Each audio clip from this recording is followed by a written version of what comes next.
นี่โอ้ดึงนะปอ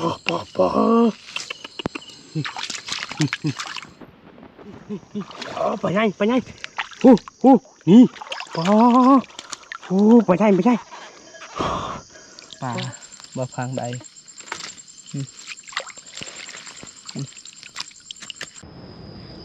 ทักทายสบายดีแล้วก็สวัสดีพ่อแม่พี่น้อง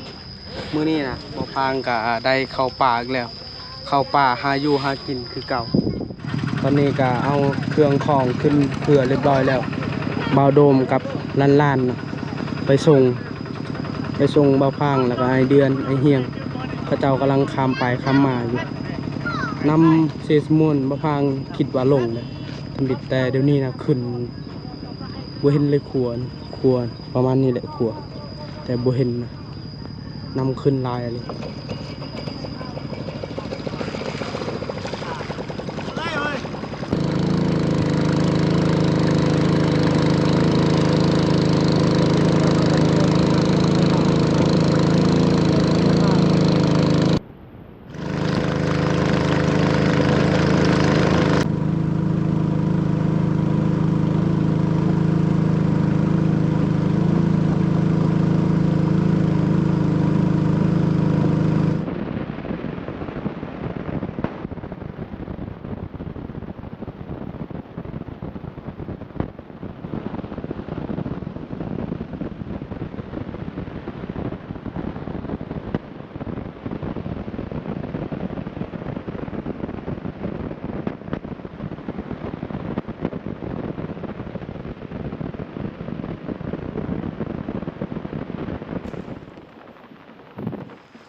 Coba lagi.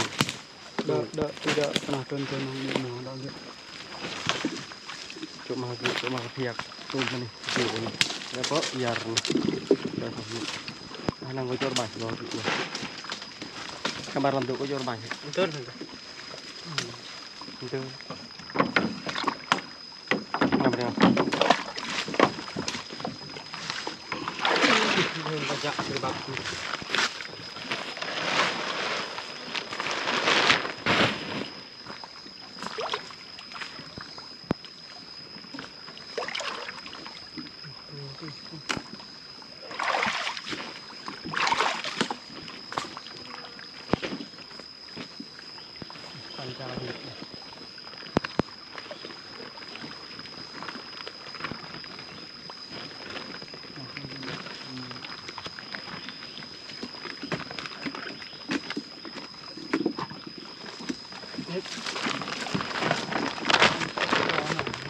หอดปลาเรียบร้อยแล้วตอนเดินทางนะหมอพางยานะเลยจนบุกาติกนะเพราะว่าเหือหน่อยแต่แค่ในมือนี้นะลมบ่แหงเฮากะสิอนามัยบอนที่พักเฮาอนามัยบอนที่พักแล้วก็จังสิไปหากินนะ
บอน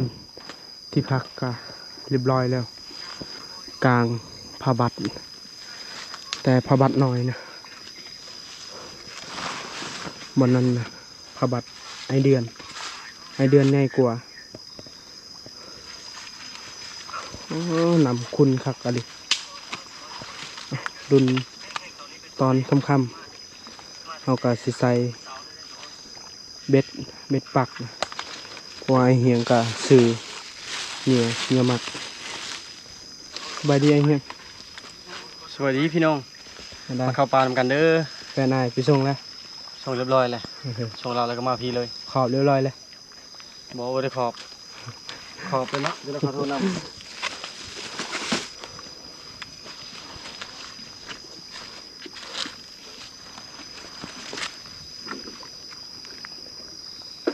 4 โมงกาย28แล้วเบิ่งนำนะกวางอะไรนำขึ้นบายดีไอเดน ำสบายดีเกี่ยวบ่สบาย มาผ่อนคลายมาเด้อพี่น้องใส่เบ็ดบ่เมื่อยได้นำขึ้นแบบนี้บ่เมื่อยไปหรือว่าตอนกลับตอนไปนี่ถือว่าโอเคอยู่บัดนำลงนี่ตอนกลับตอนไปอยู่เกงลีนเอาเครื่องเอาของคนมันยาก ไก่เนาะ ไก่อันนี้โอ้หามาเตเย็นๆใกล้ๆประมาณวาหนึ่งนั่นแหละแต่ว่านำขึ้นก็ปลอดภัยเพราะบ่มีบอลลีกแล้ว นั่น ไม่ได้จะเอาใช้เบ็ดหรือว่าจะไปแรง ใส่เบ็ดก็ได้ปักเบ็ดแทนแถวแคน ๆเอาใส่หมา พอได้ปรากฏ3-4 ตัว1 2 3 4 5 6 7 8 9 10 11 12 13 14 15 31ลังนะเบ็ดปักแต่ก็ยังมีเบ็ดใหญ่นะเบ็ดปลาครึ่งยังมีเบ็ดเพียกอีกเห็น14แนะนำว่าใส่เบ็ดปรากฏในมือนี้บ่พังก็สิใส่เบ็ดเบิดแล้วก็จังสิหาเลาะแท้ๆนี่พอได้นกตัวหนึงนะ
สี่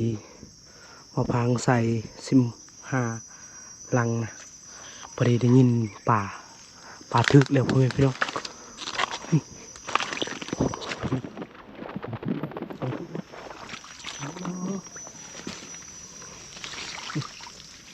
ป่าทึกแล้วนี่โอ้ปรากฏ ยังบ่ทันคำแต่กระทึกแล้วนี่ปรากฏพ่อแม่พี่น้องโมนี่ปรากฏออกเลยเอาแยงกะบ่ได้เอามาซ้ำเสียงนกกะแซ่วๆอยู่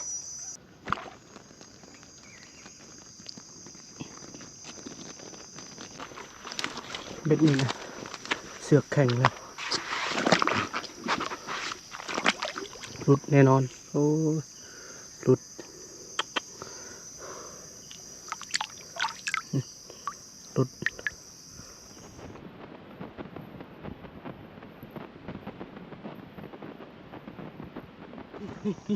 ไปไงนี่ปอไปไงปอนี่มาแล้วเว้ยพี่น้องปิดก่อนใหญ่เติบอยู่ได้ปรากฏหมอพางได้ลายแล้ววันนั้นตอนหมอพางใส่เบ็ดนี่นะหมอพางบ่ได้ถ่ายเพราะว่ายานบ่ทันใส่เบ็ดนะก็เลยบ่ถ่ายหมอพางใส่เบ็ดยังบ่ทันแล้วพ่อแม่พี่น้องยังเหลือ3 ลังแต่ก็ปลากำลังออกนะปรากฏนี่แหละตอนนี้ก็เริ่มมืดแล้วปลาเริ่มออกแล้วพอพางใส่บ่ฮอด30 นาทีซ้ำใกล้ๆกับบอลเขาพักเลยพอดีถึกอยู่บนนี้กันปลาที่นี่อันนี้ปลาตอนมาพางไปใช้มองอยู่ลุ่มนะลูกปลาเข่งเลยนี่ใหญ่อยู่นี่จะปรากฏแล้วก็สิปล่อยบนนี้แหละปรากฏเขาได้นี่เขาได้ก่อนแต่ตายแล้วสิปีเงานี่ยังไม่ทันตายสิปล่อยไว้บนนี้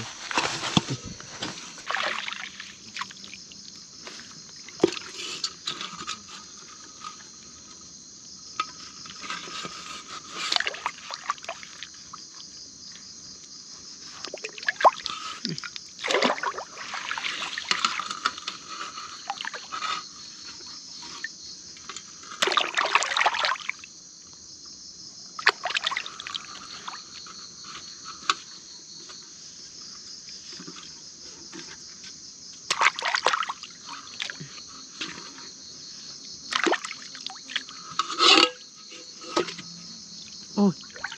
ปลาแยงขาดพ่อแม่พี่น้องปลาใหญ่รุดแล้ว2 โตปลารุดโอ้ยบ่พังบ่ได้เบิ่งซ้ำนี่แยงขาด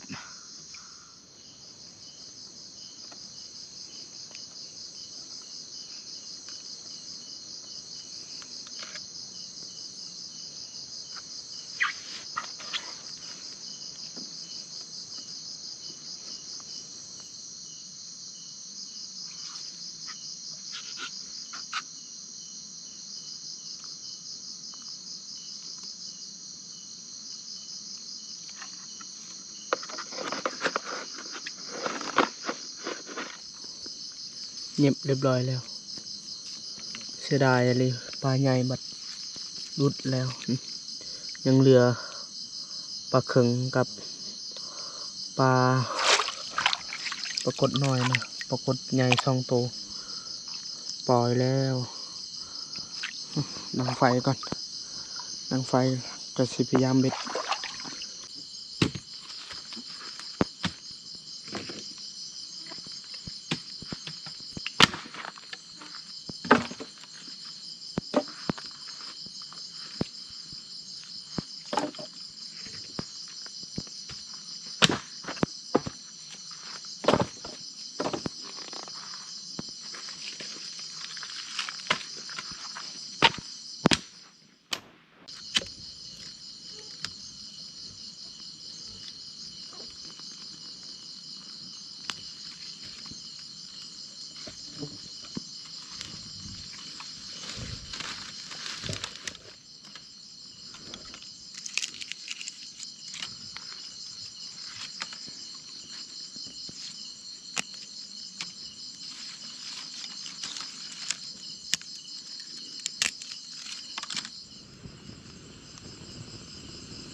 กาลุกเรียบร้อยแล้วไอเฮียงกับไอเดือนยังบ่ทันมานะไอเฮียงไปทางบกไอเดือนไปทางน้ำไอเดือนกาใส่หม้องใส่เบ็ดคือกันเอ้าจังไรกาทาติดตามอีกน้ำเพิ่นแต่ตอนนี้นะบ่พังดังไฟลุกบ่พังกาสีไปยามเบ็ดนะเพราะว่าเหยื่อมักมันเบิดไวอะไรไปสิมาอีกหรือบอนะ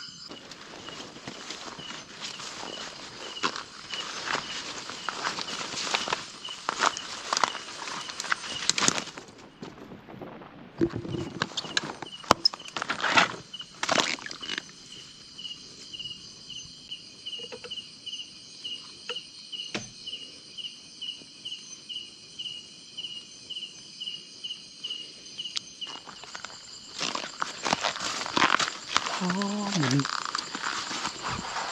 เห็นไหมมันเบ็ดนี่อ๋อมันเกาะลุกแล้วโอ้เสียดายเลย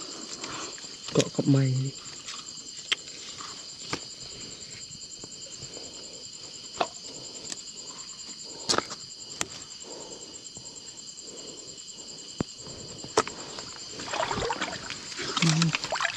บ่ได้ซ้ำ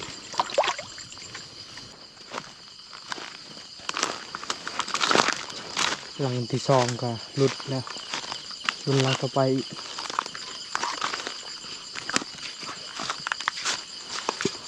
อึ๊บ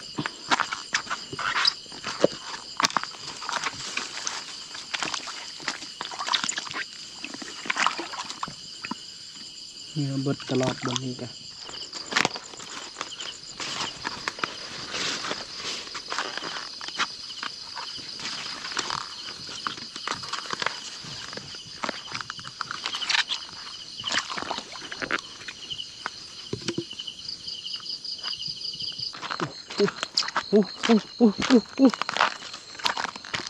ดึงแล้ว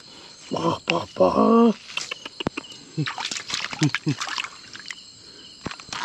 ได้อีกปรากฏ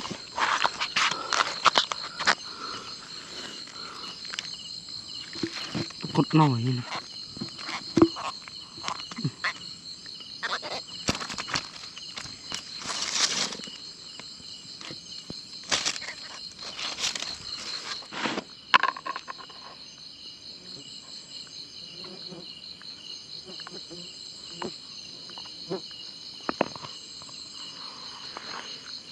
รุ่นหลังต่อไปอีกอันนี้ก็ถืออีกรุ่นปลาย่างปืนพี่น้องปลาแบบนี้คือซีเมนต์ปลาน้อยมันดึงแบบนี้แมนปลาน้อยปรากฏน้อย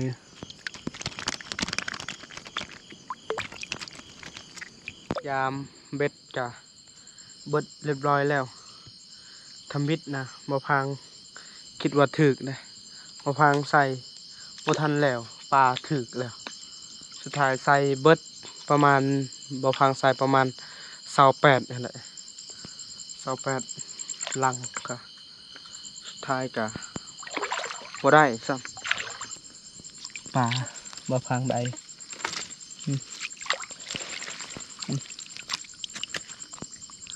1 2 3 4 5ตัวทายเดือนก่อน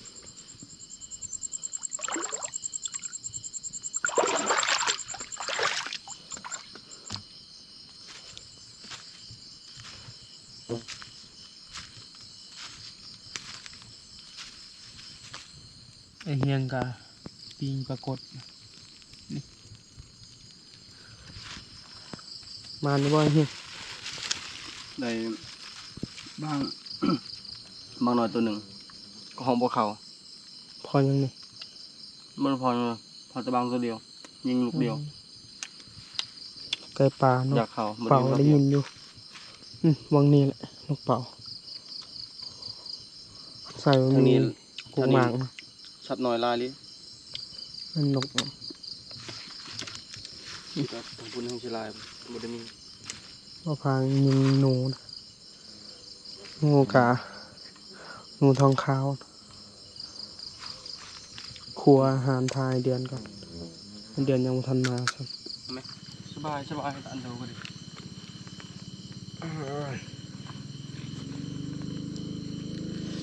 เพื่อจักให้เดือนมาแล้ว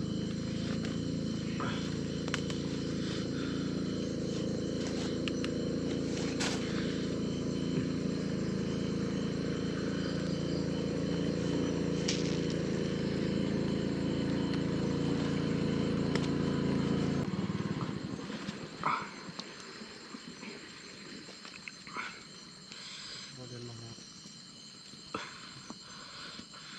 นั่งหลบผม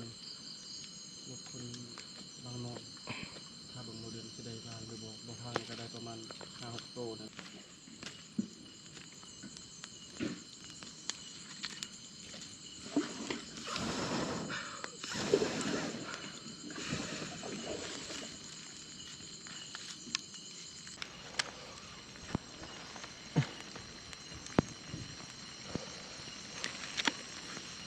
ปิ้งปลาก็เริ่มสุกแล้ว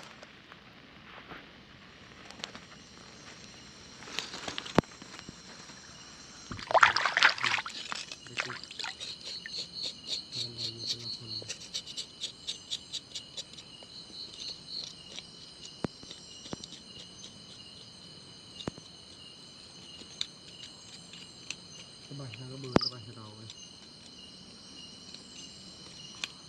atau segala peran itu sumber hoy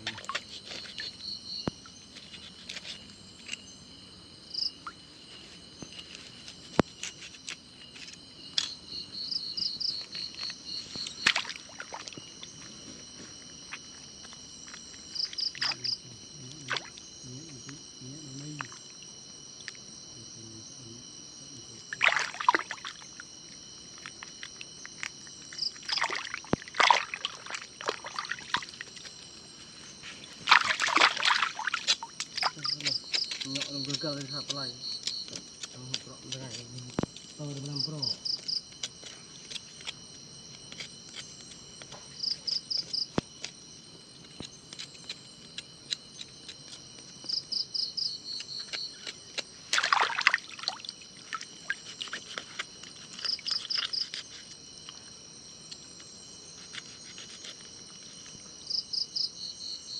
เดือนกำมาหอดมันนี่บ่ให้เด้อได้เสื้อบ่เสื้อลายน้ำบ่ไปดูก่อนโมโหไอเดือนได้ยังนี่เป็นปลาสูตรแหละทำงานไอเดือนไปตบอีกฝากไม่เท่าบ่ไอเฮียงเด็กกบก็ใหญ่เติบอยู่เดือนกับประมาณได้แต่ปลาสูตรตัวเดียวบ่พางมันกว่าปิงนูก่อนกินเขาอยากเขาละ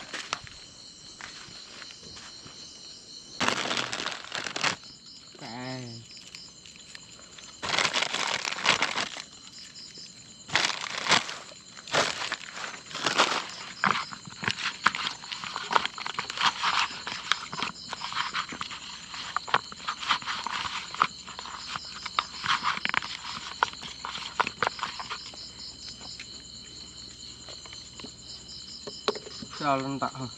em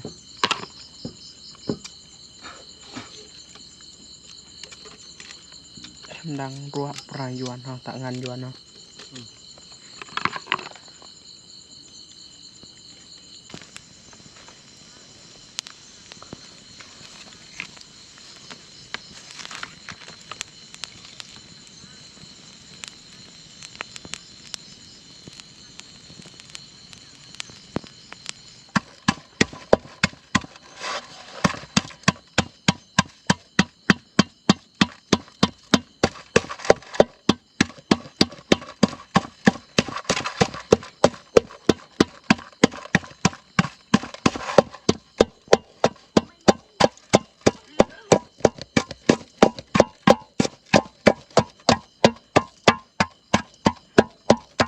อาหารก็ เรียบร้อยแล้วนี่ปิ้งหนูปิ้งบางปิ้งปลาไอเดือนนี่มาไม่พี่น้องกินข้าวนำกันแก้วก็แล้วเรียบร้อยแล้วเฮียงกะนอนแล้วเพิ่นกะเมื่อยได้ยินเฮือก็เจ้าจักเฮือไผมาไอเดือนกินข้าว คนขี้หลักพวกนี้พวกเก่งขี้หลักมากขี้หลักน้อง นั่นก็ไปหากินกลางคืนเขาบ่รับบ่นอน มาเด้อพ่อแม่พี่น้อง กินข้าวพี่น้องใส่เบ็ดจักหลังนึง ใส่เบ็ดประมาณ20ปลาย เอาใส่หลายอยู่เลยยำยังบ่ถึกมื้อแล้วได้กิน นี่ บ่ไหว ก็ เลย10 โมงแล้วจักนอนพี่น้องเอ้ย อันนี้ก็ได้6ตัวเรือจะเครือไฟมาว่าได้ โอ้ประชามานำก่อนนั่นแล้ว จักหลังบ่สั่งเบียร์บ่ป่ะฮะ พี่ พามาลายบ่เบียร์กินเมาแล้วจังหน่อย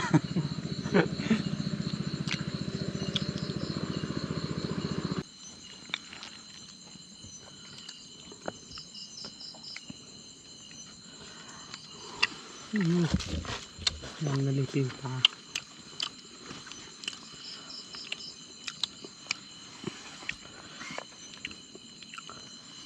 คุมมำลำ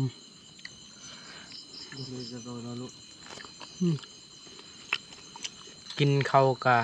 อิ่มเรียบร้อยแล้วเฮากะสิพักผ่อนนะมีแต่ติดตามมื้ออื่นว่าบ่พางสิไปทางใดแต่นำเบ็ดกับพอได้กินอยู่พอได้ประมาณ5-6 ตัวประมาณนี้แหละเบ็ดกะบ่ค่อยถึกปานใดใส่แต่มื้อนี้บ่พางใส่หลายเลยแล้วก็ตั้งใจใส่เบ็ดปรากฏสุดท้ายกะ